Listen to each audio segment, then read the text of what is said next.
नमस्कार, स्वागत है आपका संसद टीवी पर। मैं हूं मनोज वर्मा और आप देख रहे हैं हमारा खास कार्यक्रम संवाद में इस बार हम बात करेंगे राज्यसभा के उपसभापति हरवंश नारायण सिंह जी से।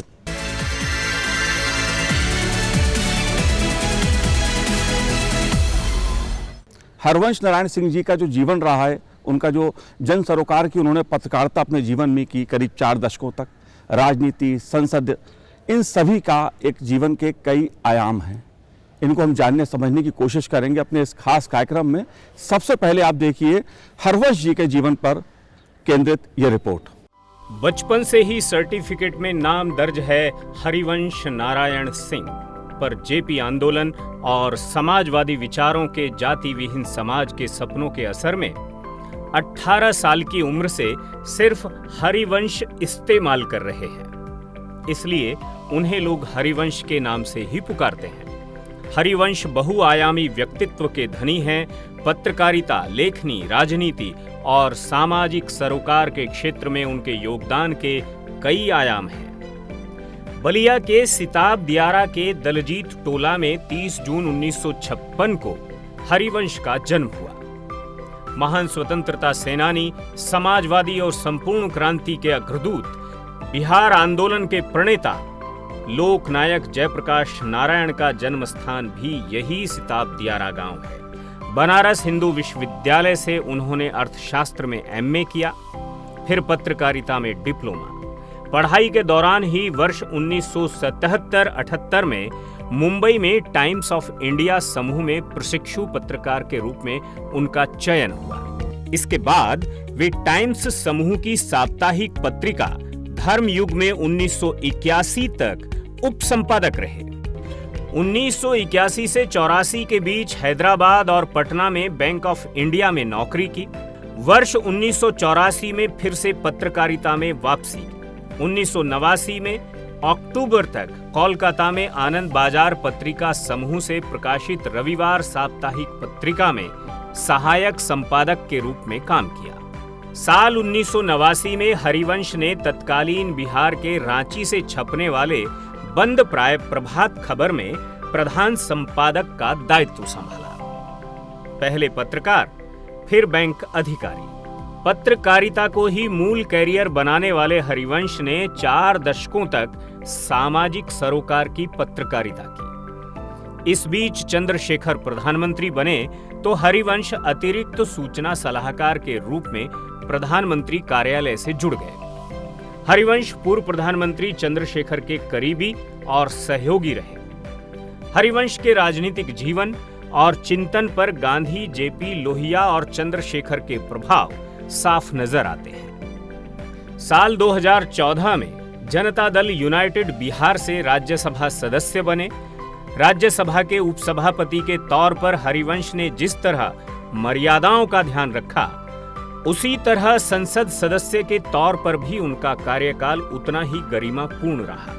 बतौर डिप्टी चेयरमैन वो 2 समितियों के चेयरमैन हैं, प्रिविलेज कमेटी और MP lead committee.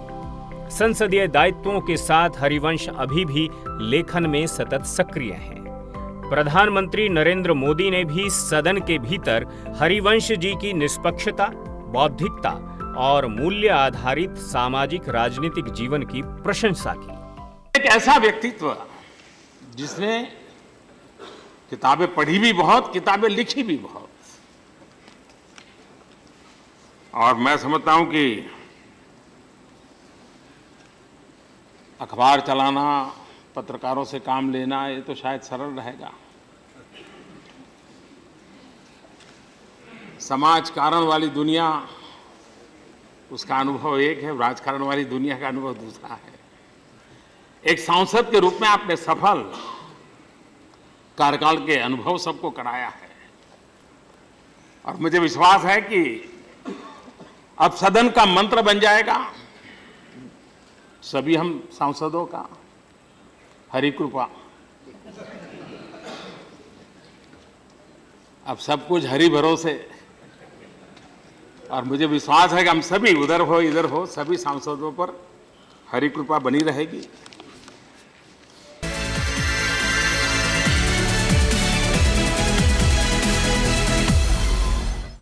Harvansh Narayan Singh ji को उनके चाहने वाले हरवंश जी कह के पुकारते हैं, उन्हें जानते हैं। हरवंश जी, आपका स्वागत है संसद टीवी पर। और मैं ये जानना चाहता हूं आपसे, शुरुआत मैं इसी से करूंगा क्योंकि आपका जो पत्रकारिता का 4 दशक का जीवन रहा, राजनीति की बात हो, सामाजिक कार्यों की बात हो या संसदीय जीवन की बात हो, उसमें मुझे संघर्ष भी नज़र आता है, चुनौती भी नज़र आती है, उपलब्धि भी नज़र आती है।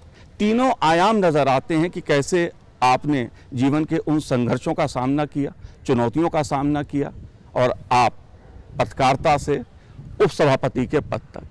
कैसा रहा जीवन का यह सफर? धन्यवाद मनोज जी, और संसद टीवी से आज आपके माध्यम से बातचीत कर बहुत प्रसन्नता है मुझे व्यक्तिगत तौर पर। दरअसल में गांधी जी ने समाज के अंतिम आदमी का मापदंड तय किया था कि समाज का अंतिम आदमी कौन है। उसी तरह विकास की दृष्टि से देश के गांवों में, तब 6 लाख गांव के लगभग होते थे, उन गांवों में जो अंतिम पायदान पे गांव विकास की दृष्टि से अविकसित हो सकते हैं, वैसे ही ये गांव में मैं पैदा हुआ। गांव का नाम सिताब दियारा, 2 नदियों गंगा और घाघरा के बीचों घिरा दियारा टापू की तरह से। आने जाने के लिए वहाँ कोई रास्ता नहीं, नाव ही होता था। साल के 6 महीने हम लोग बाढ़ की पानी में रहते थे। पेड़ के नीचे से हमने पढ़ाई शुरू की और सौभाग्य से वह गांव देश के बड़े नेता और जिन्होंने अपनी छाप आज़ादी की लड़ाई में छोड़ी, वैचारिक राजनीति पर छोड़ी और सत्ता से दूर रहकर के जो एक ऋषियों की हमारी परंपरा रही है उसके प्रतिमान स्थापित किए, वो लोकनायक जयप्रकाश नारायण जी का गांव था। तो उनसे बहुत कुछ सीखने का, जानने का, बिल्कुल घरेलू रिश्ता। और इस गांव की टोपोग्राफी ऐसी है कि वो 2 राज्यों और 3 जिलों में है। 2 राज्यों के 3 जिले, आरा, बलिया, छपरा, नाम सिताब दियारा। उसी गांव में पैदा हुआ, वहाँ से पढ़ा। तब तक बिहार में नकल वगैरह की शुरुआत हो गई थी। तो किसान पिता थे, वर्ष में 1 फसल सिर्फ होती थी। उनकी बड़ी चाहत थी कि खेत बेच करके भी बच्चों को पढ़ाएं, शिक्षा दें, ताकि इस तरह की चुनौतीपूर्ण जो स्थितियां हैं, जीवन है, उससे निकल पाएं। उन्होंने मुझे उत्तर प्रदेश पढ़ने को भेजा, जबकि सब लोग हमारे घर के बिहार पढ़ते थे, क्योंकि बिहार में नकल की प्रवृत्ति शुरू हो गई थी। तो उन्हें लगा, एक आप गौर करेंगे कि तब लोगों के सार्वजनिक जीवन के बारे में सोचने के मापदंड क्या होते थे। बहुत पढ़े लिखे नहीं थे मेरे पिता, पर उन्होंने तय किया कि नहीं, जहाँ नकल होती है वहाँ भेजने से लड़का विकास नहीं कर सकता। उसकी मानसिक स्थिति इस पर निर्भर करेगी कि वो नकल से अपना जीवन बनाएगा। तो उन्होंने मुझे उत्तर प्रदेश में पढ़ने के लिए भेजा और मैं बनारस चला आया। फिर बनारस से मैं पढ़ा लिखा। पढ़ने के बाद जयप्रकाश जी का आंदोलन तब तक शुरू हो चुका था। उस आंदोलन ने बड़ी गहराई से प्रभावित किया। तो लगा कि जीवन में किस क्षेत्र में जाऊं मैं। बहुत यंग थे हम लोग, लगभग 19-20 वर्ष की उम्र रही होगी। तो पत्रकारिता का नया वहाँ एक खुला था विभाग बनारस हिंदू यूनिवर्सिटी में। मैं MA इकोनॉमिक्स से किया। उसके बाद उसमें रिटन टेस्ट में दाखिला मिल गया। उसके बाद पता चला कि टाइम्स ऑफ इंडिया का एक चयन प्रशिक्षण होता है 2 इंटरव्यू के बाद और रिटन टेस्ट के बाद। उससे मेरा चयन हो गया टाइम्स ऑफ इंडिया समूह बम्बई के लिए और मैं धर्मयुग में चला गया। धर्मयुग उस वक्त की सबसे बड़ी बिकने वाली पत्रिका थी और डॉक्टर धर्मवीर भारती, उसके यशस्वी डॉक्टर धर्मवीर भारती, गणेश मंत्री वो थे।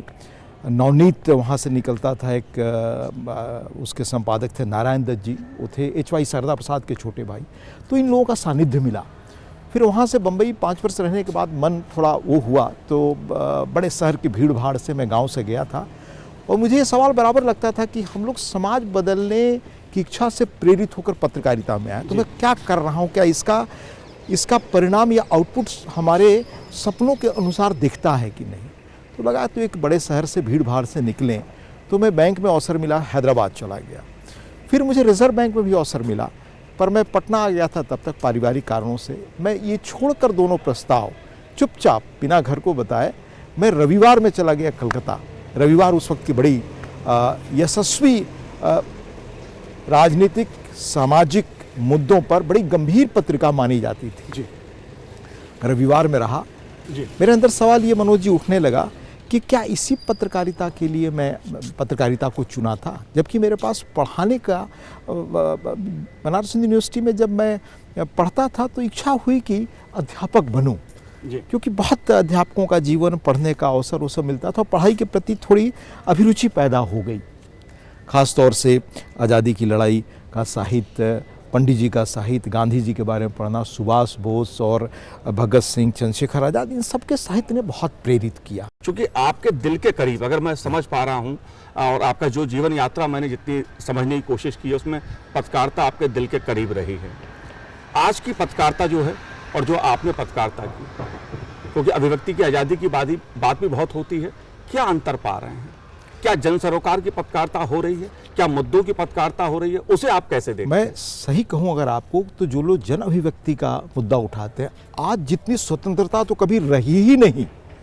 आपने आपातकाल की स्थिति देखी है, उसके पहले आप 1950 से देखें कि जो लोग बहुत कई चीज़ें गंभीरता से उठाते थे, या कई ऐसी पुस्तकें आई वो किस रूप में बैन हुई और कितनी बैन हुई हैं, आप उठाकर देख लीजिए फिगर्स। आज भी कुछ अंग्रेजी के अखबार ऐसे हैं जो वो लफ्ज़ इस्तेमाल करते हैं जो आप कल्पना नहीं कर सकते इस मौजूदा व्यवस्था के खिलाफ में। तब वो नहीं ऐसा इस्तेमाल कर सकते थे। मैंने अपनी पत्रकारिता में यह नहीं देखा कि कोई अखबार विचार से अपने हेडलाइन शुरू करे, विचार से न्यूज़ शुरू करे, जो कुछ अंग्रेजी अखबार देश में कर रहे हैं। तो यह मैं मानता हूं कि नहीं, लेकिन आज की जो चुनौती है, समाज जिस तेजी से बदल रहा है, दुनिया जिस तेजी से बदल रही है, उसके अनुरूप जन चेतना फैलाने का काम जो पत्रकारिता का एक मुख्य काम है, मुख्य दायित्व है, वो नहीं हो पा रहा है मेरी दृष्टि में। आपको सबसे ज़्यादा किसने प्रभावित किया? जेपी ने, चंद्रशेखर ने, या किसी और ने? हर एक बड़े और महान लोगों ने जिन्होंने इतिहास में लकीर खींची है, उनका अपना अलग अलग व्यक्तित्व है, वो चाहे देश के हों और विदेश के। हाँ, मैं जिनके संपर्क में आया उनमें जयप्रकाश जी असाधारण व्यक्ति थे। हर एक की अपनी अपनी खूबियाँ हैं। चंद्रशेखर जी के संपर्क में मैं बम्बई जब नौकरी में गया तब आया। वो जब जयप्रकाश जी जब श्लोक में भर्ती रहते थे, जब भी होते तो चंद्रशेखर जी आते और हमेशा उतने समय उनके साथ रहते। मैंने पहला उनका इंटरव्यू किया। उसके पहले मैं चंद्रशेखर जी से प्रभावित हो चुका था उनकी पत्रिका यंग इंडियन पढ़कर। 74 के आंदोलन में ही had the courage, only he, जो उनमें साहस था कि मैडम गांधी जैसी ताकतवर प्रभावशाली प्रधानमंत्री के मत के खिलाफ भी अपनी बात, जिसे वो सही मानते थे, कह सकते थे और कहते थे। उनके जो उन दिनों एडिटोरियल्स होते थे वो बड़े बड़े देश के अखबारों के हेडलाइंस बनते थे। तो उन हेडलाइंस को पढ़ करके हम युवा लोग प्रेरित होते थे कि देश में कौन ये आदमी है कि इस तरह साधारण रूप से बात करता है। उनकी जेल डायरी वो अद्भुत प्रेरित करती थी। जेल डायरी बाद में छपनी शुरू हुई 77 के बाद, तो मैं पढ़ चुका था थोड़ा। तब उसके बाद 78 में उनसे मेरी पहली मुलाकात हुई। हालांकि वो थे हम मतलब उसी इलाके से, हमारे इलाके का उन्होंने रिप्रेजेंटेशन किया 30 वर्षों तक, वो सांसद रहे। हरिवंश जी, आपने तमाम बदलाव को देखा, देश की राजनीति कैसे बदली, व्यवस्था कैसे बदली, आपने बहुत करीब से उन चीज़ों को देखा है। अगर मैं कहूँ संसद का जो पुराना भवन है उसमें भी आपने व्यवस्था को बनते देखा, आगे बढ़ते देखा, और संसद का नया भवन उसे भी आपने देखा और देख रहे हैं आप।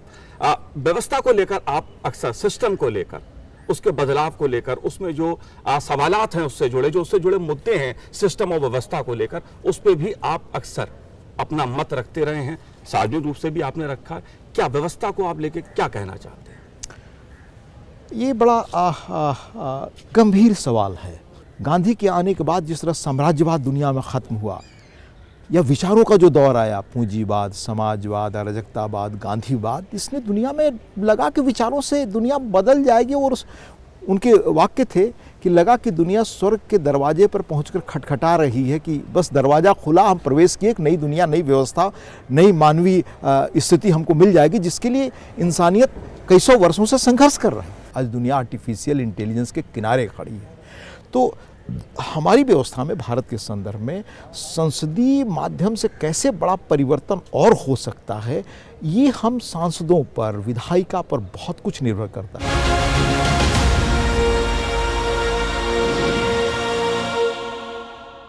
सवाल और जवाब के इस सिलसिले को आगे बढ़ाती हैं, क्योंकि मुद्दे कई हैं। मुद्दा व्यवस्था का भी है, संसदीय व्यवस्था में क्या बदलाव हो रहे हैं और कितनी असरदार हो सकती है।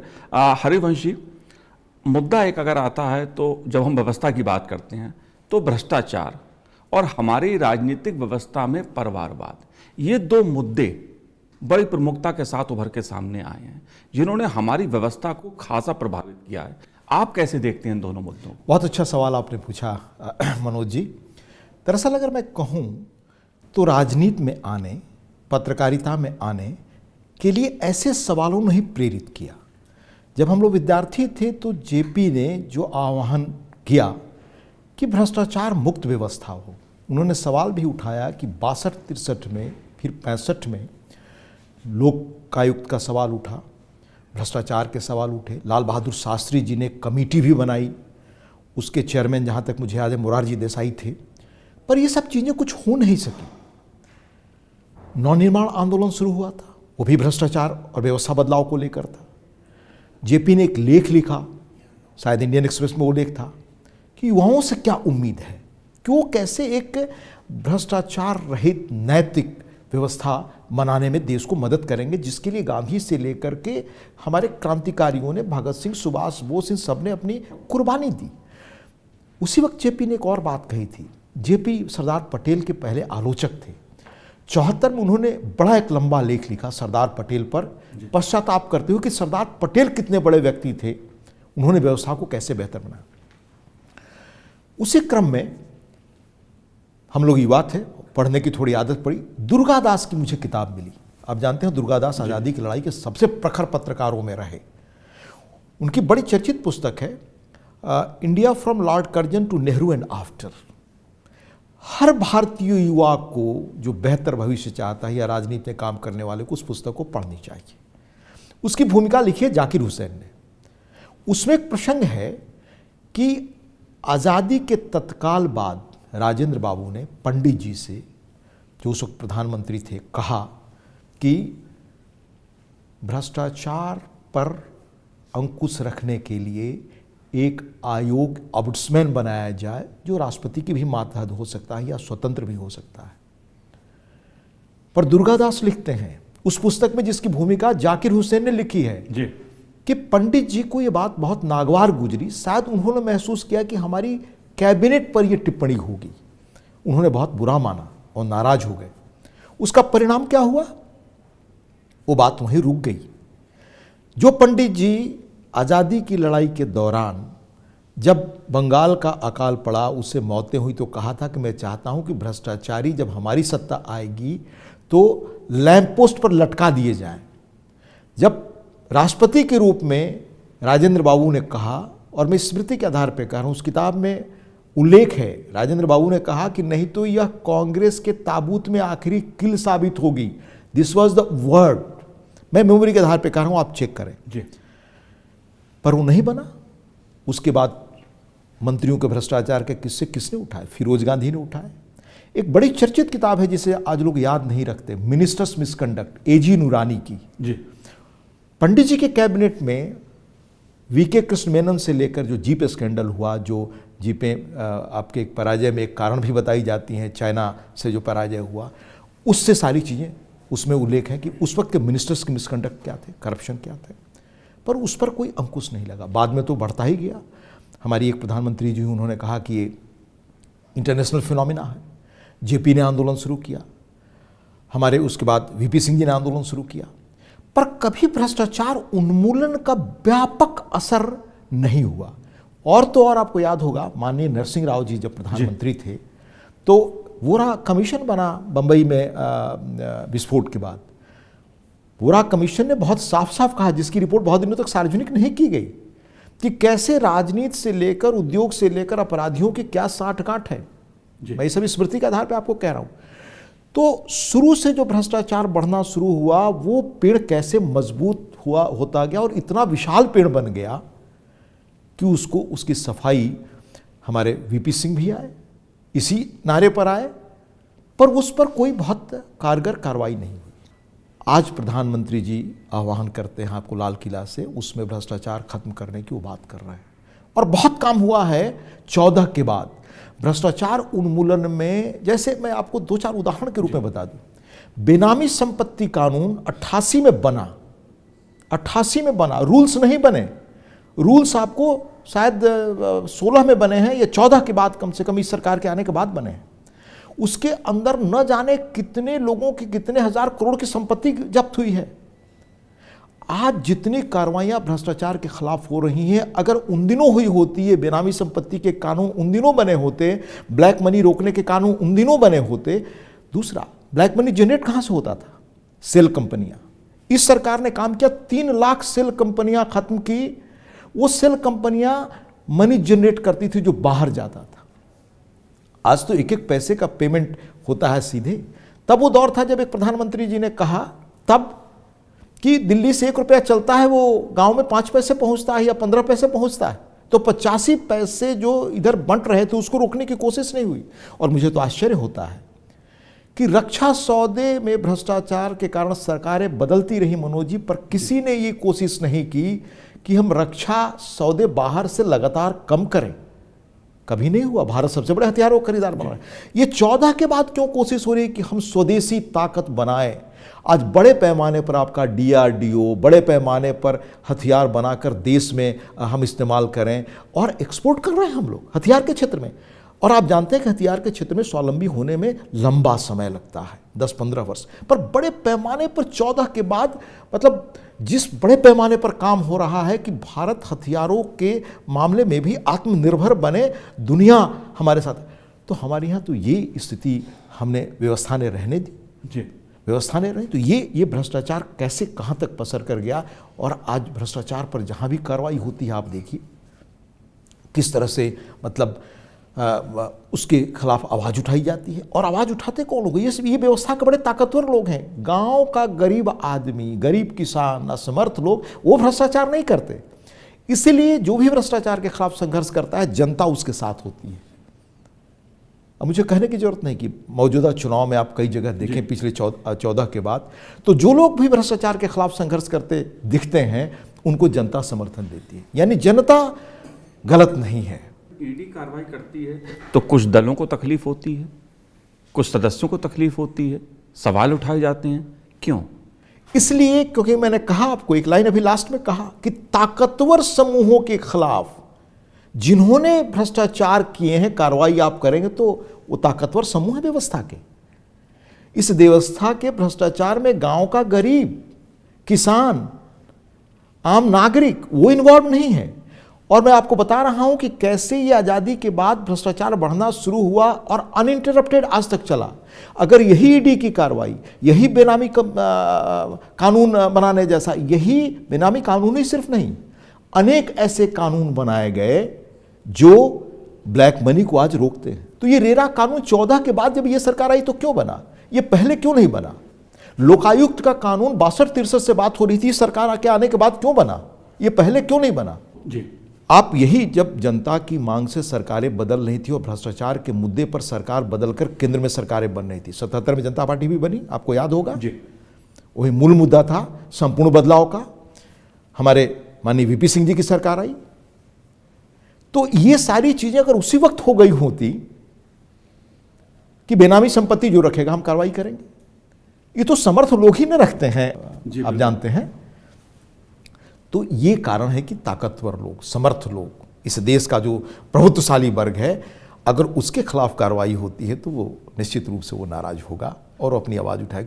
3 लाख सेल कंपनियां इस देश में बनने लगी और गैरेज से हजारों हजार करोड़, लाखों करोड़ पैसे, गैरेज में किसी का दुकान चल रहा है वहां से सेल कंपनियों से पैसे आने लगी। तो इसी देश में हुआ है।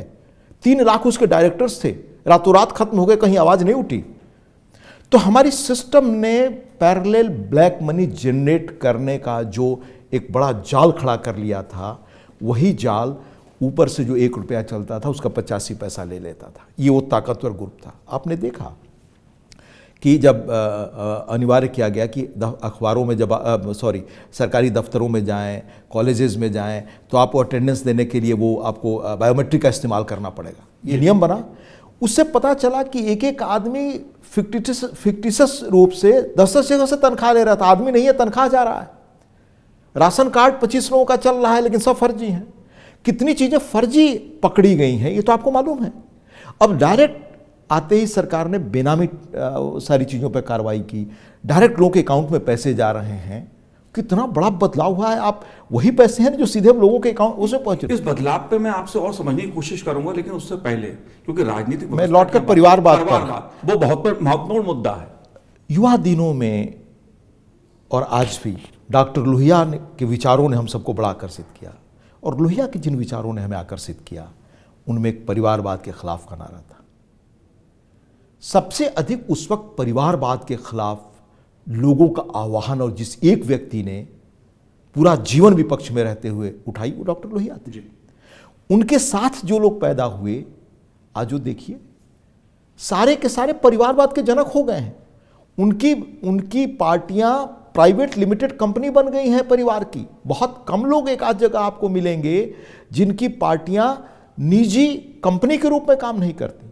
अब मैं नाम नहीं लूंगा, लेकिन दक्षिण से लेकर उत्तर तक कई राज्यों में 35-35 वर्षों से परिवार के लोग दल के अध्यक्ष हैं। ऊपर जम्मू कश्मीर से आप शुरू करिए और नीचे तक चले जाइए, एक ही परिवार के पास 30 वर्ष 40 वर्ष पार्टी अध्यक्ष हैं। उसी परिवार के नाते रिश्तेदार 20-20, 25-25, 40-40 लोग इफेक्टिव पोस्ट पर हैं। पार्टी, एमपीज, एमएलए एक ही परिवार से, उनके नाते रिश्तेदार। तो ये तो नया राजतंत्र है लोकतंत्र के अंदर। लोकतंत्र से अच्छी कोई व्यवस्था मनोज जी नहीं हो सकती जी। लेकिन लोकतंत्र की स्पिरिट को खत्म करने का काम है। लोहिया, जयप्रकाश या बाकी पुराने लोगों की यह मांग थी कि दलों के अंदर अंदरूनी लोकतंत्र होगा तब लोकतंत्र काम करेगा। तो दलों के अंदर तो हमने राजतंत्र कायम कर लिया, अब बाहर लोकतंत्र की बात हम कर रहे हैं। बड़े दलों के साथ एक समस्या, बड़े दल चाह करके भी वो राजतंत्र नहीं कायम कर सकते दलों में, क्योंकि वो पूरे देश में फैले होते हैं। तो उनके यहाँ कोई ना कोई डाइवर्स आवाज उठ जाएगी। पर छोटे दल जो अलग अलग अपने राज्यों को अपना उन्होंने एक तरह से अपना जागीर बना लिया है और परिवार के रूप में राज कर रहे हैं, आप उनका इतिहास उठाकर देखिए, कोई 30 वर्षों से 35 वर्षों से या तो विपक्ष में है या सत्ता में है, और पार्टी और सरकार और संसदीय व्यवस्था में उनका कब्जा है। इस व्यवस्था में बदलाव के लिए क्या पहल की आप उम्मीद करते हैं? क्या किससे पहल की उम्मीद? क्या कोई ऐसा नियम कायदा कानून बने? क्यों नियम कायदे कानून शायद बन सकते हैं, नहीं बन सकते, वो एक अलग बहस का मुद्दा है। क्या जनता को और ज़्यादा प्रभावी भूमिका निभानी पड़ेगी इस जनतंत्र में, इस लोकतंत्र में? दोनों ही। जनता हमेशा सजग रहे, वॉचडॉग के रूप में रहे, और विधायिका बड़ा काम कर सकती है। कैसे मनोज जी? अब आज की तारीख में आपको बताऊं, जब मैं यहाँ उपसभापति के रूप में काम करने लगा तो मेरी हमेशा दिलचस्पी रहती थी मनोज जी की व्यवस्था कैसे बदले और क्यों बहुत कारगर नहीं हो पाता। तो कुछ चीज़ों को मैं देखता था जब कानून बनता था तो पास होते वक्त। जैसे मैं कुछ उदाहरण के तौर पे आपको बताऊं, ये इंडियन मेडिकल काउंसिल एक्ट ये 56 में बना था, 2056 के बाद 2019 में बदला। हम रोना रोकते थे कि हमारे यहाँ डॉक्टर्स की कमी है, एमबीबीएस डॉक्टर पूरे नहीं हैं, एमडी नहीं है, पर हम 56 का एक्ट चला रहे थे 19 तक। और वो कौन सा एक्ट था जिसको 2001 में दिल्ली हाई कोर्ट ने कहा ये डेन ऑफ करप्शन है, 2001 में दिल्ली हाई कोर्ट का। और नॉलेज कमीशन रिपोर्ट थी अक्टूबर 2007 में, जिसने कहा कि इसको तत्काल इस एक्ट को बदलने की जरूरत है। आज दुनिया जिस स्पीड से बदल रही है टेक्नोलॉजी की सेरा में, 2 महीने 4 महीने में टेक्नोलॉजी दुनिया को बदल रही है। 56 का एक्ट आपके यहाँ एक बड़ा महत्वपूर्ण मुद्दा आपने उठाया। मैं आपसे जानना चाहता हूं विस्तार से इस मुद्दे को, क्योंकि मुद्दा राजनीति और टेक्नोलॉजी से जुड़ा है और हमारी संसदीय व्यवस्था पर टेक्नोलॉजी का असर, और साथ ही जिन आप बिलों की बात कर रहे हैं व्यवस्था की दृष्टि से, कई बिल ऐसे हैं जो सालों से अटके रहते हैं, रुके रहते हैं, सुधार होना चाहिए था, नहीं हुआ, अब 75 साल बाद सुधार हो रहा। मैं वही कह रहा हूं आपको, कुछ उदाहरण के साथ। मैं आपके लिए कुछ उदाहरण चुना, जैसे इंडियन मेडिकल काउंसिल एक्ट का। अब इसका कुप्रभाव क्या पड़ा? कुप्रभाव किस रूप में पड़ता था कि करप्ट लॉबी देश में कोई सुधार मेडिकल क्षेत्र में होने नहीं देती थी। न पूरे डॉक्टर आपको होते थे, न कॉलेजेस खुलते थे, भ्रष्टाचार फैला हुआ था। आप रोना रोते थे कि डॉक्टर्स का देश में कमी है। उसकी वजह थी कि विधायिका ने अपना काम अगर अच्छी तरह किया होता तो आज हालात ये नहीं होते। उसी तरह मैं मोटर व्हीकल एक्ट का, हम पार्लियामेंट्रियंस या विधायिका के लोग रोना रोते हैं कि अदालतें क्यों हमारे काम में हस्तक्षेप करती हैं। मैं जब देखा कि 1988 का कानून यह बना था, इसके पहले 88 में बना था, फिर बना 2019 में, 31 वर्षों बाद, हमारे यहाँ क्या विधायिका ने इस पर गौर नहीं किया कि उदारीकरण के पहले, 90 के पहले भारत में 1% व्हीकल्स थे, दुनिया में जो व्हीकल्स थे उसका 1% भारत में था। और बाद में जो दुनिया में जितनी गाड़ियां हैं उसका 11% व्हीकल आपके देश में हो गए। सड़कें वही, और एक्सीडेंट्स दुनिया में सबसे अधिक होने लगा। तो लोग अदालतों में जाने लगे, हाई कोर्ट, सुप्रीम कोर्ट वगैरह आपको निर्देश देने लगा, कानून बनाए। पर अगर 88 का मोटर व्हीकल एक्ट हमने बदल दिया होता कि हमारे यहाँ गाड़ियों की संख्या बहुत बढ़ रही है, उदारीकरण के बाद नए नए तरह के व्हीकल्स आ रहे हैं, तो आज हालात वो नहीं होते। ये इस किस्म का आपके यहाँ सड़कों की कमी नहीं होती, गाड़ियों की संख्या इतनी बढ़ गई, सड़कें कम करें, एक्सीडेंट्स बढ़ते गए, और एक्सीडेंट्स रोकने के लिए आपने रूल्स नहीं बनाए। उसी तरह अभी पास हुआ 2023 में टेलीकम्युनिकेशन का 3 बिल, इंडियन टेलीग्राफ एक्ट 1885 का, वायरलेस टेलीग्राफ एक्ट 1933 का, telegraph wires unlawful position act 1950 का। ये कॉलोनियल एरा के एक्ट आज दुनिया को टेक्नोलॉजी ने एक गांव बना दिया है।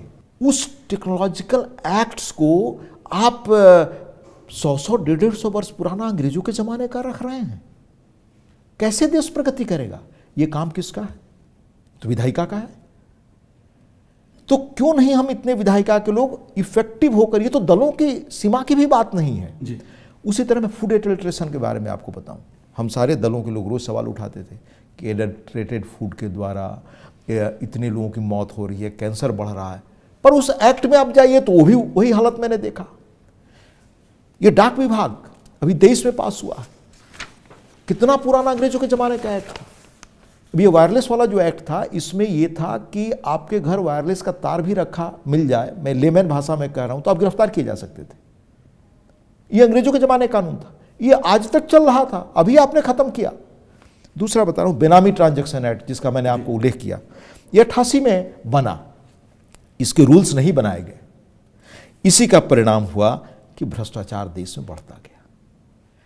अगर ये सब चीजें पहले हो गई होती तो शायद आज ये किसी सरकार को भ्रष्टाचार को मुद्दा बना करके सफाई की जरूरत नहीं पड़ती, पहले से ही देश में आपकी एक व्यवस्था कारगर रहती। उसी तरह से ये 2016 में बन पाया, 28 वर्षों बाद कानूनी बना। इसी तरह ड्रग्स कॉस्मेटिक एक्ट 1940 में बना था, 2021 में इसका रिवीजन, नया कानून बना। बड़ा मुद्दा मैं लगातार सुनता था, मनोज जी आप भी सुनते होंगे, कि बैंकों के इतने पैसे राइट ऑफ हो गए, फलाह हो गए। बैंकिंग कमीशन का, लॉ कमीशन की पहले रिपोर्ट थी, लेकिन insolvency and bankruptcy code IBC कानून 2016 में बना। अब जो इस तरह से बैंकों का पैसा डुबाते हैं, उनकी संपत्ति लाखों करोड़ की, कितने लोगों की संपत्ति पकड़ी गई, पहले ये नहीं होता था। तो क्यों ये सब सारे कानून नहीं बनता था? 2001 में NL मित्रा कमेटी ने प्रपोज किया था कि बैंक्रप्सी कोड बनाइए, ये अब बना। डैम सेफ्टी, बाढ़ों के बारे में, हर राज्य बाढ़ के बारे में आप देखते हैं क्या स्थिति थी, ये कानून 88 में बना था। अभी 33 वर्षों बाद 21 में बना। क्या हुआ कि स्टेट्स को ये बिल पास करना था, नया ड्राफ्ट 2002 में बना, पार्लियामेंट 2010 में उसका कार्यकाल बिल का लैप्स कर गया ये बिल, नया बिल पास हुआ 21 में। और इन तटबंधों के टूटने से कितनी जगह बाढ़ में डूबते गए, इसकी अकाउंटेबिलिटी किसकी रही? तो ये तो पार्लियामेंट का काम है। अभी एक लैंडमार्क बिल पास हुआ और उस पर कितना होमवर्क हुआ है 3-4 वर्षों का, वो आपने अखबारों में और खबरों में देखा होगा। पार्लियामेंट की कमेटी भी बनी। भारतीय न्याय संहिता बिल 2023, इंडियन पेनल कोड 1860, भारतीय नागरिक सुरक्षा संहिता बिल 2023, ये code of criminal procedure act, ये 1973 का था। भारतीय साक्ष्य बिल, इंडियन एविडेंस एक्ट, ये 1872 का। हम लोग जब युवा थे तब से सुनते थे कि अंग्रेजों के ज़माने के कानून हैं, इसलिए अपराधियों को सजा कम मिलती है, इनको बदलो। जब मैं सदन के अंदर स्पीच सुन रहा था माननीय गृह मंत्री जी का, तो उन्होंने जो न्याय की अवधारणा बताई 8-10 हज़ार पहले से जो भारतीय परंपरा में रही और सबका नाम लिया, और ये एक्ट अगर आज से बहुत वर्षों पहले बन गया होता तो रेप से लेकर बाकी चीज़ों में जो मतलब आज स्थिति दिखाई देती है कि कई जगह ये गलत चीज़ें हम रोक पाने में थोड़ा समय लग रहा है, तो शायद बहुत चीज़ें रुक गई होती। हम सबसे अधिक प्रॉब्लम मैं आपको बताऊं कि गांव में चले आए, दूसरी जगह कोई आदमी FIR कराना चाहता है किसी ताकतवर के खिलाफ, तो FIR वर्षों वर्षों तक नहीं होता था। अब कहीं भी वो FIR कर सकता है। मैं आपको प्रेस रजिस्ट्रेशन बुक्स एक्ट के बारे में बताऊँ। 1867 का एक्ट था, वो अभी बना, उसका रिवीजन हुआ। आपको ऐसे अनेक कानून दुनिया में अब जो नए कानून बन रहे हैं, जो टेक्नोलॉजी जिस तेजी से बदल रही है, उसमें कानून भी समय के साथ ही प्रासंगिक रहे, उनमें सनसेट क्लॉजेज लग रहे हैं। अब हमारे यहाँ भी एग्जामिन हो रहा है कि सनसेट क्लॉज लगना चाहिए, अभी डिबेट की स्थिति में हम लोग ये बात उठाते हैं। ऐसे मतलब 2015 से लेकर 14 से लेकर के ऐसे मतलब प्रयास जो शुरू हुए, ऐसे अनेक कानून हैं। मैं चूंकि समय कम होगा इसलिए मैं विस्तार से गए बगैर एक और महत्वपूर्ण चीज़ लास्ट में बता दूं। रिपील ऑफ ऑब्सलीट लॉज 15 के बाद 23 तक, अभी हाल तक इस सेशन में भी लगभग आप समझिए 8 बार हम लोगों ने 1544 पुराने कानून जिनकी कोई प्रासंगिकता नहीं रह गई उनको खत्म कर दिया। हर राज्य में अपने कानून अलग अलग हैं, उन कानूनों को खत्म करने की भी कोशिश उसी रूप में होनी चाहिए। विधायिका का काम है, तो विधायिका इस रूप में आज की तारीख में अपना यह फर्जी कर बहुत बड़ा काम। हरवंश जी, विधायिका की आपने बात की, जाहिर सी बात है विधायिका से ही एक बहुत बड़ा व्यवस्था में बदलाव आता है, लेकिन सदन में हंगामा, नारेबाजी, प्ले कार्ड्स लेके आना, सदन को ना चलने देना, इसमें कैसे कानून बनेगा? क्योंकि सरकार को या किसी दल को जनादेश मिलता है सरकार चलाने के लिए, सरकार कानून बनाती है लोक कल्याण के लिए, देश के हित में, समाज के हित में, लेकिन अगर सदन नहीं चलेगा, नारेबाजी होगी, तो व्यवस्था कैसे बदलेगी, कैसे सदन चलेगा? एक बड़ा मुद्दा है। आपने बड़ा बुनियादी सवाल उठाया, क्योंकि जो भी देश में इस लोकतांत्रिक व्यवस्था के तहत सरकार बनती है उसको 5 वर्ष का मैंडेट होता है, वो लोकसभा से चुन करके आती है। हमारे यहाँ संवैधानिक या रूल्स प्रोसीजर की व्यवस्था है कि सरकार जो नीतियाँ बनाना चाहें, जिस तरह की चीज़ें वो चाहें वो लाए, उस पर सदन कहा भी जाता है कि गवर्नमेंट प्रपोज करती है, अपोजिशन अपोज करता है और पार्लियामेंट डिस्पोज करती है। यानी कोई भी चीज़ एक्ट के रूप में, कानून के रूप में लाने की कोशिश होती है सरकार के द्वारा, तो 2 तरह की स्थिति बनती है। सरकार उसके पक्ष में बात करेगी, विपक्ष उनको जिन चीज़ों पर आपत्ति है उसके लिए वो अपना विरोध करेगा, पर सदन का काम तो है कि उसको डिस्पोज करे। अगर हम डिस्पोज ही नहीं करें तो इसका मतलब कि हम चुनी हुई सरकार के कार्यकाल के तहत जो उनको काम करना है वह दायित्व तो हम निभा नहीं रहे हैं। यानी कॉन्स्टिट्यूशनल ड्यूटी के साथ साथ हम जो पीपुल्स मैंडेट है उसके खिलाफ भी हम काम कर रहे हैं। बार बार हमारे मौजूदा जो नए चेयरमैन हैं राज्यसभा के, माननीय श्री जगदीप धनखड़ जी 2 चीज़ों पर बराबर जोर देते हैं और शुरू से कह रहे हैं आने के बाद, क्वालिटी डिबेट और किस तरह से हम अच्छा डिबेट करके ऐसे मुद्दों को उठाएं। आपने देखा कि जब हाउस अच्छी तरह चलता है तो 0 आवर में किस किस तरह के मुद्दे देश के सारे हिस्सों से सारे दल उठाते हैं।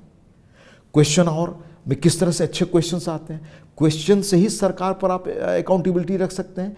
विधायिका ही न तो सरकार पर नजर रख सकती है, सरकार पर निगरानी रखने, सरकार की जवाबदेही तय करने का काम भी विधायिका का है।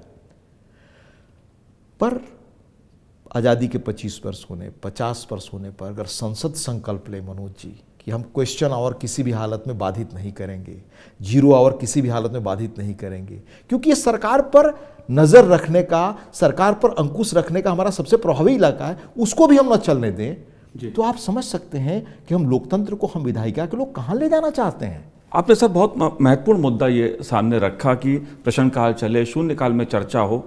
उपराष्ट्रपति जगदीप धनखड़ जी या लोकसभा के अध्यक्ष ओम बिरला जी लगातार इन बातों पर जोर देते हैं, सदन में चर्चा हो, मुद्दों पे बात हो। सरकार भी कहती है हर मुद्दे पे चर्चा होगी, लेकिन एक मेरा सवाल आपसे कि जो लोग संवैधानिक पदों पर बैठे हैं उनकी जिस तरह से मजाक बनाना या उन पर टीका टिप्पणी करना, इसको आप कैसे देखते हैं? क्योंकि ये सवाल व्यक्तिगत नहीं है किसी का, लेकिन ये व्यवस्था से जुड़ा सवाल है। ये सबसे गंभीर है। आप लोकतंत्र की जड़ और बुनियाद पर हमला कर रहे हैं। ये सारे पद, ये संवैधानिक पद हैं और अत्यंत महत्व के पद हैं।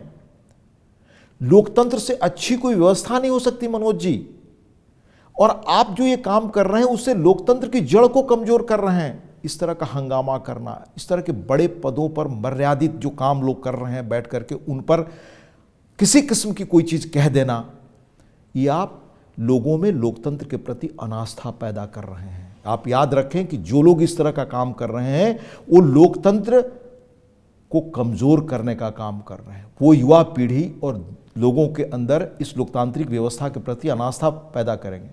अब बड़े पदों पर जो लोग बैठे हैं जिनका उल्लेख किया, चाहे हमारे स्पीकर साहब हो, हमारे चेयरमैन साहब हो, उनकी मर्यादा क्या है मैं आपको उल्लेख करना चाहता हूँ। बीच में हम लोगों की मर्यादा ये है, जो चेयर पे बैठे हैं बड़े वरिष्ठ लोग हैं हमारे चेयरमैन, तो बाकी जो पैनल में भी लोग होते हैं उनकी मर्यादा है कि हम चेयर पर जो कुछ कहते हैं हम सार्वजनिक रूप से नहीं कह सकते। हमारे यहाँ एक परंपरा है कि आम तौर से हम प्रेस कॉन्फ्रेंस करके रोज जो बातें कही जाती हैं उसका जवाब नहीं दे सकते। यही परंपरा लोकतांत्रिक चलती आ रही है। दो उदाहरण मैं आपको देना चाहता हूँ। बीच में कहा चला कि हमारे यहाँ हम बोलते हैं तो माइक ऑफ कर दिया जाता है। ये आरोप आपने सुने होंगे। अब फैक्ट इसका सुनिए। दो उदाहरण मैं आपको देकर बताना चाहता हूँ। पहला, हमारे यहाँ 0 आवर होता है जिसमें कहीं कोई व्यक्ति अपना मुद्दा उठा सकता है, और पहले से जब से ये चल रहा है तब से 3 मिनट ही आप बोल सकते हैं। वहाँ जो इंस्ट्रूमेंट लगा हुआ है अब टेक्नोलॉजिकल अपग्रेडेशन के बाद, आज से नहीं, हम पुराने सदन में थे उसी वक्त से सबसे चल रहा कि 3 मिनट होते ही आपकी बात रिकॉर्ड पे नहीं जाएगी, स्वतः खत्म हो जाएगी। ये पहले भी होता था, जब से राज्यसभा लोकसभा चल रही, इन्हीं नियमों का पालन हो रहा है। पहले कोई सदस्य बाहर जाकर ये बात नहीं कहता था, आज लोग कहते हैं तो हम कहां सफाई देने जाएं? आप बताइए। इसी तरह से मान लीजिए स्पेशल मेंशन का है कि 240 शब्दों में है, वो देखा जाता है आपको पढ़ना है, उससे अतिरिक्त जैसे पढ़ेंगे वो खत्म हो जाएगा। आप फिर भी बोलना जारी रखते हैं। आप जानते हैं कि नियम और प्रक्रिया के तहत बिजनेस एडवाइजरी कमेटी होती है, उसमें पक्ष विपक्ष दोनों के लोग होते हैं, सबकी राय और सहमति से सब चीजें तय होती हैं। तो राय सहमति बनाने में आप एक मत से उपस्थित रहते हैं, पर अंततः फाइनल डिसीजन जो रूल्स प्रोसीजर में पूरे सदन ने दिया है उन नियमों को पालन तो करेंगे। माननीय चेयरमैन को अधिकार है कई चीजों के बारे में, क्या है उस अधिकार के तहत अगर वो कोई निर्णय लेते हैं, शुरू से सिंस मतलब जब से आपकी राज्यसभा बनी या लोकसभा का गठन हुआ तब से मैं कह रहा हूं, तब से उन लोगों का निर्णय अंततः उनको दिए गए अधिकारों के तहत होता है, उसी का पालन करते हैं हम लोग। अब आप कहते हैं कि नहीं जो हम कह रहे हैं वही माना जाए, वो नियम ना माना जाए, ये व्यवस्था चल सकती है क्या? जी। और इस पर आप हल्ला करते हैं। भाई आप किसी चीज को पसंद नहीं करते तो डिबेट करके पब्लिक ओपिनियन करा के लोकतांत्रिक व्यवस्था में आप जिसे नापसंद करते हैं उसके खिलाफ जनमत बना दीजिए। यही तो व्यवस्था का अंग है। पर आप इसके लिए सदन ही न चले और चलने दें और आप कहें कि जो हम कह रहे हैं वही हो। अब एक और नियम है रूल्स और प्रोसीजर में राज्यसभा का बता रहा हूं। 2 नियम ऐसे हैं जो कहते हैं कि जो विषय है बोलने का आप उसी पर बोलेंगे, टू द पॉइंट बोलेंगे। अगर नहीं बोलते हैं तो वो नहीं पार्ट बनेगा उसका, उसमें कानून में है, आपके रूल्स प्रोसीजर में। अब बिल है मान लीजिए बिल्डिंग्स के बारे में और आप स्पेस के बारे में बोलने लगे तो रूल कह रहा है। अब इसके तहत पहले भी चेयर कार्रवाई करता था, आज भी करता है। तो आज के हालात ये हो गए हैं कि आप कहते हैं कि नहीं चेयर हमको बोलने नहीं दे रहा जी। तो ये मिसकॉन्सेप्शन जो क्रिएट किया जाता है, अब इसको कहां हम लोग कैसे कन्वे करें? ऐसी अनेक चीजें मैं आपको बता सकता हूं। पार्लियामेंट तो डिस्कशन और डिबेट के लिए है ना, और हम फैसिलिटेट करने के लिए चेयर में, और चेयर हमेशा लोगों की राय के अनुसार चलता है। हरवंश जी, एक बहुत बड़ा मुद्दा और उभर के आता जो मैं देख रहा हूं, एक बड़ा बदलाव पिछले कुछ अरसे में, कि क्या वो स्वतंत्रता के नाम पर, अभिव्यक्ति की स्वतंत्रता के नाम पर, क्योंकि संसद सदस्य के रूप में कुछ असीमित शक्तियां प्राप्त हैं जो संविधान ने दी है, इसका उल्लेख कुछ सदस्य लोग करते हैं कि सदन में कुछ भी बोल देना, कुछ भी कह देना, ये कितना उचित है? क्योंकि ऐसे प्रकरण देखने में आए, कुछ भी दिखा देना, कोई भी फोटो दिखा देना, कोई भी बात कह देना, उसमें आधार है या नहीं है, तथ्य है या नहीं है। Most irresponsible act. अभी जो प्रकरण एक हुआ कि एक बड़े देश के महत्वपूर्ण पद पर टिप्पणी की गई, ये अभिव्यक्ति की आजादी का इससे बड़ा दुरुपयोग क्या हो सकता है? मैं आपसे मनोज जी जानना चाहता हूं कि आजादी के बाद जो बड़े पदों पर लोग बैठे थे उन पर टिप्पणी गंभीर कुछ की गई, उन लोगों पर क्या कार्रवाई हुई है, आप दस्तावेज निकाल कर देख लें। किसी ने कुछ किताब लिख दी, वो किताब कैसे बैन की गई वो निकाल कर देख लीजिए।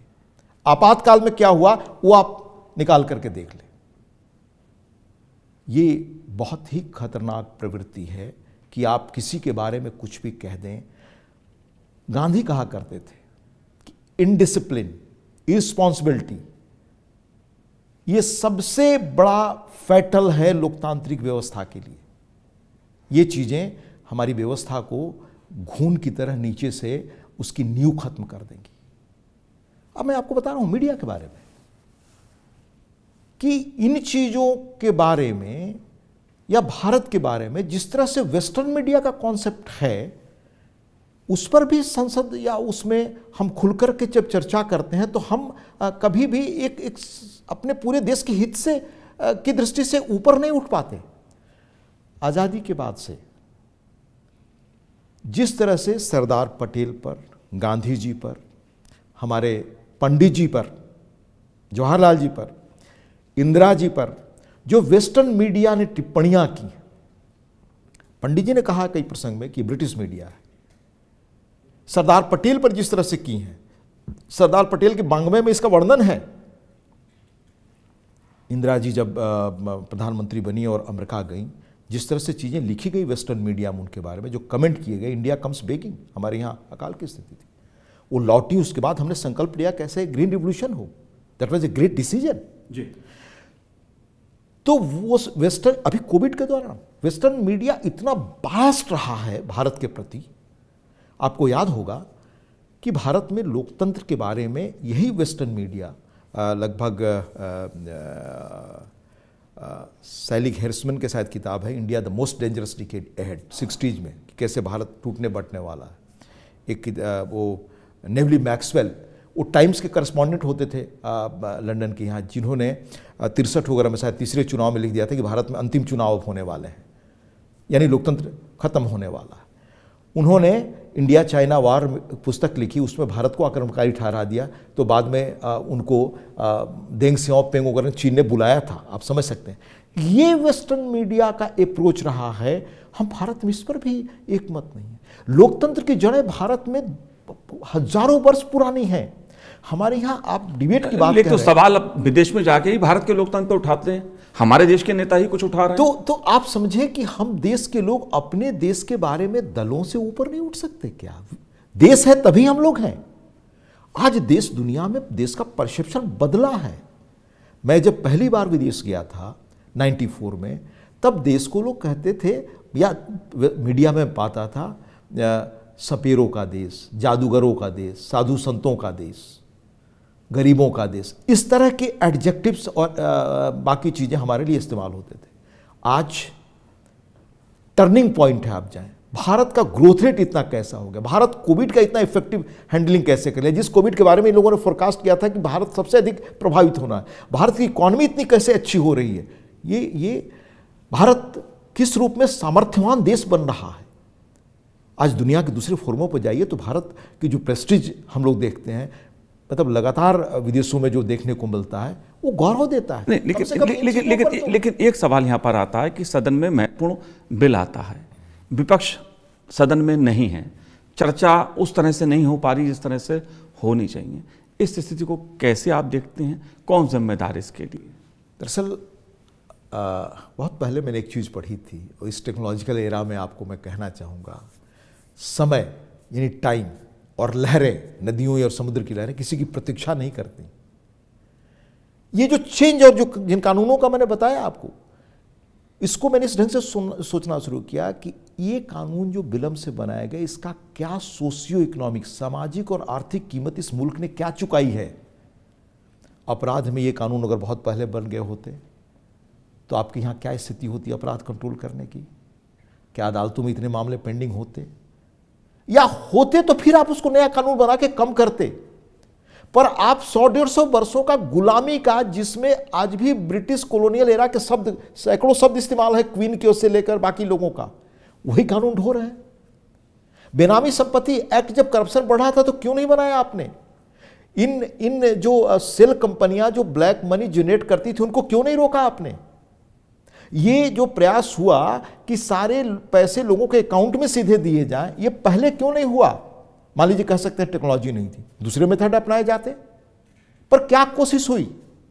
एक बहुत बड़ा मुद्दा और उभरता है यहाँ पर, क्योंकि हम संसदीय व्यवस्था की बात कर रहे हैं और संसदीय व्यवस्था में हमारी जो सदन है, जहाँ पर देश के चुने हुए प्रतिनिधि आते हैं, चुनकर आती है, जनता भेजती है ताकि कोई अच्छा कानून बने, अच्छी चर्चा हो। सदन से कोई मान लीजिए बिल पारित होता है, वो कानून बनता है, सर्वसम्मति से बिल पारित हो जाता है, लेकिन सुप्रीम कोर्ट में जाता है तो सुप्रीम कोर्ट उसे रद्द कर देती है, खारिज कर देती है। मैं उदाहरण के लिए अगर न्यायिक सुधार आयोग की बात की जाए, उस तरह का एक कानून उससे संबंधित आया था, सदन से पारित हुआ था। इस स्थिति को आप कैसे देखते हैं? क्योंकि हम विधायी की व्यवस्था की बात करते हैं, कामकाज की बात कर रहे हैं, और हमारे चाहे कार्यपालिका हो, न्यायपालिका हो या विधायिका हो, सबके अपने अपने दायित्व हैं, अपने अपने कर्तव्य हैं। इसको आप कैसे देखते हैं? नहीं, ये आप देखें, जो हमारे यहाँ संविधान बनाने वाले लोग थे, doctor B R. Ambedkar, doctor Rajendra Prasad या संविधान सभा के बाकी सारे सदस्य, उनके डिबेट्स पढ़े आप, उन्होंने जिस व्यवस्था की कल्पना की उसमें तीनों अंग, विधायिका, कार्यपालिका और न्यायपालिका, अपने अपने दायरे में काम करेंगे बेहतर तरीके से। और फंडामेंटली तो संसद सर्वोपरि इच्छा को व्यक्त करती है, न्यायपालिका को भी अपनी सीमा इन चीजों में समझनी चाहिए। न्यायपालिका जो लोगों का विल है, जो वक्त की जरूरत है, उसके अनुसार समाज बदलने का दायित्व संविधान ने विधायिका को दिया है, संसद को दिया है, विधानसभाओं को दिया है। वो कानून बनाने का अधिकार वहां नहीं है। न्यायपालिका उसका इंटरप्रिटेशन कर सकती है, न्यायपालिका उस पर सुझाव दे सकती है, कह सकती है, या कोई कमी रह गई उसको बता सकती है, पर ये तो अधिकारों का बंटवारा है। मुझे उम्मीद है कि आज़ादी के 75 वर्षों तक बहुत सक्सेसफुली ढंग से हम लोगों ने लोकतंत्र चलाया है। मनोज जी, हमारे साथ जिन्होंने लोकतंत्र की यात्रा शुरू की, अपने पड़ोसी देश की बात मैं नहीं करता, बहुत सारे देश वो बढ़ नहीं सके। हम इसलिए लोकतंत्र की तरफ लगातार बढ़ रहे हैं, दुनिया के सबसे बड़े लोकतांत्रिक देश हैं, और अगले चुनाव में तो 100 करोड़ के लगभग हमारे मतदाता होने वाले हैं। ये इसलिए है क्योंकि हमारी जड़ें लोकतंत्र की बहुत पहले से रही हैं। हमारे यहाँ आप बौद्धों के समिट्स उठाकर देखें, जैनों के आप देखें सारा, या पहले जो लिच्छवी वगैरह का शासन होता था। हमारे यहाँ दक्षिण में कई ऐसे राज्य मिलेंगे आपको जहाँ उल्लेख है, आज भी एक जगह तो मंदिर में उल्लेख है कि राइट टू रिकॉल के तहत गलत प्रतिनिधि को वापस बुलाते थे। यानी बैठ करके फैसला करना, ये हमारे विचारों का अंग रहा, इसलिए हमारे यहाँ लोकतंत्र लगातार मजबूत हो रहा है। पर और मजबूत करने के लिए इन तीनों क्षेत्रों को, कार्यपालिका को, विधायिका को और न्यायपालिका को, अपनी अपनी सीमाओं का पालन करना ही चाहिए, और एक दूसरे के लिए जो रेखांकित चीज़ें संविधान में है उसका सम्मान करना चाहिए। एक सवाल आपसे और मेरा, क्योंकि बात दलीय व्यवस्था की आती है, आप भी चुनकर आए, आपको राज्यसभा आपके दल ने भेजा, और एक महत्वपूर्ण भूमिका आती है कर्तव्य की। ठीक है, दल के प्रति जिम्मेदारी होती है, लेकिन एक कर्तव्य होता है। कुछ सवाल उठते हैं कि अगर दल ने आपको चुन के भेजा तो आप दल की सुनिए। आप ऐसे में सदस्य जो है वो दल की सुने या जो कर्तव्य उसको है उसका, क्योंकि सदस्य होने के नाते उसका कर्तव्य सदन के प्रति भी है, इस व्यवस्था के प्रति भी है, संसदीय व्यवस्था के प्रति भी है, जो परंपरा हमारी है। इस पहलू को आप कैसे देखते हैं? क्योंकि अक्सर ये सवाल उठता है। मैं बहुत साफ बोलता हूं, मैं आपका संदर्भ समझ गया, मैं बता रहा हूं आपको। जैसे खुद मैं अपने उदाहरण से आपको बता रहा हूं। मैं जब दल के सांसद के रूप में था तो दल के लिए जो भी बेस्ट था मैंने किया।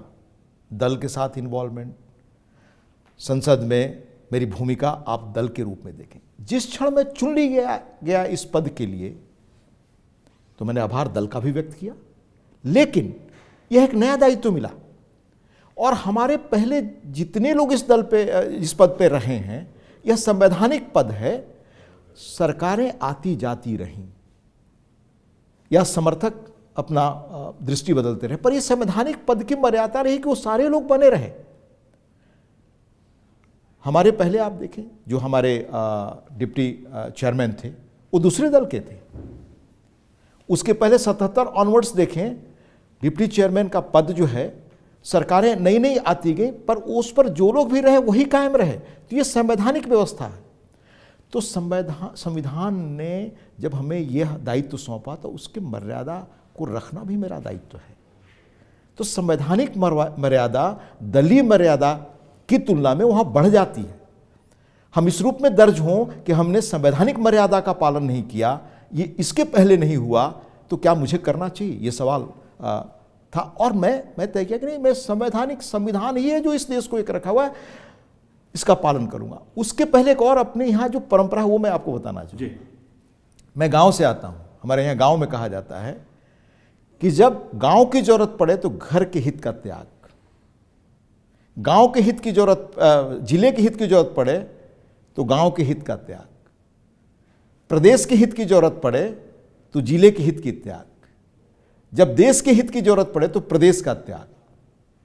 तो देश और संविधान पहले है, निजी या दल या व्यक्तिगत चीजें बाद में। इस देश में असंख्य उदाहरण हैं और मैं उन परंपराओं का पालन करने वाला हूं। हरवंश जी, एक बहुत महत्वपूर्ण मुद्दा एआई से संबंधित है।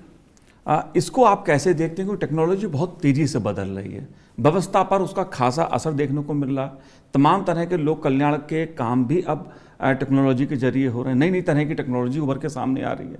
आप कैसे देखते हैं इन पहलुओं को? मैंने आपसे कहा था पिछली दफा चर्चा के दौरान कि टेक्नोलॉजी दुनिया को मतलब खरगोश की गति से कैसे बदल रही है, बहुत तेजी से। ये दुनिया के एक्सपर्ट्स कह रहे हैं। हम लोग मतलब टेक्नोलॉजिकल एरा के उस मुकाम पर खड़े हैं आर्टिफिशियल इंटेलिजेंस के। 80 में मैंने फ्यूचर शॉक किताब पढ़ी एल्विन टॉफलर की, जिस व्यक्ति ने कहा था कि दुनिया आने वाली कैसे बदल जाएगी, इंफॉर्मेशन रिवोल्यूशन होगा, कंप्यूटर रिवोल्यूशन होगा, सोसाइटी पर इसका क्या असर पड़ेगा। बड़ी चीज़ें थी, 3 किताबें उनकी और हेडी टॉफलर हस्बैंड वाइफ ने लिखा था। वो चीज़ इस हद तक पहुँचेगी कभी हम लोगों ने नहीं सोचा था। अभी भारत में GPAI शिखर सम्मेलन को भारत से ही संबोधित किया माननीय प्रधानमंत्री जी ने। ये टेक्नोलॉजी बहुत कम समय में, मनोज जी, 2 से 3 वर्षों में दुनिया पर गहरा असर डालने जा रही है। माननीय प्रधानमंत्री जी ने कहा उस संबोधन में कि आपके एडुकेशन, आपके हेल्थ, आपकी खेती, आपके डिफेंस, हर चीज में इतना बड़ा परिवर्तन आने वाला है इस आर्टिफिशियल इंटेलिजेंस से। पर उन्होंने आगाह भी किया कि यह एक तरफ वो अवसर देता है कि दुनिया अपने को बहुत बेहतर तरीके से बना सकती है, जो बनाने वाले चाहते हैं अपना एक नए ढंग से लकीर खींचना, और जो तबाह करने वाले आतंकी गलत लोगों के हाथ में पड़ गई तो दुनिया तबाह भी हो सकती है। यानी सृजन और विनाश दोनों ताकत ये टेक्नोलॉजी दे रही है। ये टेक्नोलॉजी इतने मतलब अद्भुत ताकत से परिपूर्ण है कि हमारे देश में गांव से लेकर के और दूर दूर के वो इलाके बहुत कम समय में जो विकसित गांव हैं, विकसित इलाके हैं, बनना चाहते हैं, वो बन सकने की क्षमता इसमें है। हमारे यहाँ 80 से शुरू हुआ बीमारू स्टेट का कॉन्सेप्ट। जी, बीमारू स्टेट माने जाते थे हृदय प्रदेश, बिहार, उत्तर प्रदेश, मध्य प्रदेश, राजस्थान 80 में। उसके बाद आपका 90s में उदारीकरण हुआ तो कहा गया कि उदारीकरण का लाभ कुछ खास स्टेट्स को मिला, इन राज्यों को नहीं मिला। यह आर्टिफिशियल इंटेलिजेंस वो अवसर देता है कि ये राज्य बड़ी तेजी से अपने विकास की तकदीर बदल सकते हैं। और जैसा मैंने बताया, पढ़ाई से लेकर स्वास्थ्य से लेकर गवर्नेंस से लेकर कोई फील्ड अप्रभावित नहीं रहने वाली है। प्रसन्नता की बात है कि भारत सरकार ने 14 के बाद टेक्नोलॉजी को हर क्षेत्र में जिस बड़े पैमाने पर इस्तेमाल, इस आर्टिफिशियल टेक्नोलॉजी के लिए जो अभी हाल में ही प्रधानमंत्री जी ने कहा और पहले भी कहा था, जो प्रयास कर रही है वो अद्भुत है। और ये हमें वो ताकत देने की स्थिति में पहुंच गया है कि हम विधायिका के लोग बैठकर इसके अनुसार रूल हमारे कैसे काम करेंगे, इस पर डिस्कशन करें, राज्यों की विधायिकाएं इस पर डिस्कशन करें, इसके अनुसार कैसे अपने कानून बने। क्योंकि पुराने दिनों के लिखित कानून इस सॉफ्टवेयर के ज़माने में पेपरलेस एरा के ज़माने में किस तरह काम करेंगे, ये तो विधायिका को ही सोचने का काम है। इसलिए मैं कह रहा हूँ कि विधायिका के लोग तो इतना बड़ा काम कर सकते हैं इन सवालों पर सोच करके कि किस तरह से नए अवसर जो दुनिया में आ रहे हैं उसका हम बेहतर इस्तेमाल कर सकें। और जब भी संसद में या विधायिकाओं में इन चीज़ों पर बहस होती है तो सर्वश्रेष्ठ बहस होती है, ये भी मैं कहना चाहूँगा। सर्वश्रेष्ठ बहस होती है। हर पक्ष से जब लोग जुड़कर किसी बिल पर विचार करते हैं तो और बेहतर विचार आते हैं। पर अगर आप मौका छोड़ देते हैं तो समय इंतजार नहीं करेगा मुल्क का। आर्टिफिशियल इंटेलिजेंस पर अगर आप बहस नहीं करते, कानून नहीं बनाते, तो समय आपका इंतजार नहीं करेगा। दुनिया के दूसरे देश जो पहले अपनाएंगे वो आगे जाएंगे। इसलिए आपको इन चीज़ों को समय के साथ गति तालमेल बना करके अपने आगे बढ़ने की गति को ताकत ऊर्जा देनी ही पड़ेगी। यह टेक्नोलॉजी अवसर देता है। जी हरिवंश जी, आपने संसदीय व्यवस्था से जुड़े तमाम महत्वपूर्ण मुद्दों पर हमसे बात की, संसद टीवी से बात की। आपका बहुत बहुत शुक्रिया, बहुत बहुत धन्यवाद हमसे बात करने। धन्यवाद मनोज जी, बहुत धन्यवाद। तो आज इस कार्यक्रम में इतना ही। मुझे दीजिए आज्ञा। नमस्कार।